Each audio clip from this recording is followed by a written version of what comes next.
This is not your 2021-2022 job market. I wanted to call this video, This Ain't Your 2021-2022 Job Market, but my English major parents probably would not like the word ain't. Anyway, let's jump into it. Both candidates and hiring managers are asking me, what's the job market like? Here's what I'm telling people.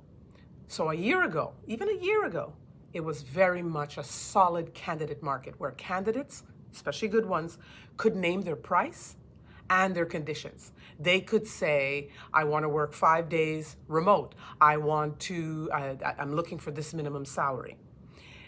Today, it's a little different.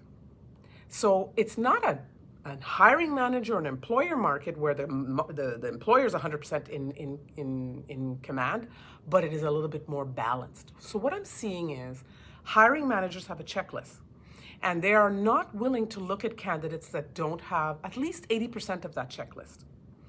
And I also find that they're looking for plug and play. A lot of people are looking for plug and play. They're looking for someone who comes from the industry, their competition, those kinds of things.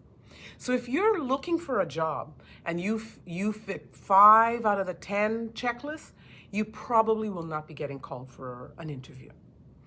However, here's what I'm telling hiring managers. What's the cost of having that empty seat?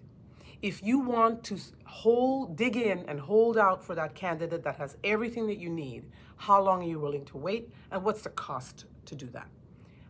If you're a candidate, how much are you willing to dig in your heels and say, I'm only taking the job if they give me 5 days remote from home, I minimum salary this and nothing and not a dollar below, those kinds of. Now, you know your personal circumstances. You know how long it takes you to drive to the office, how much money you need monthly. That belongs to you.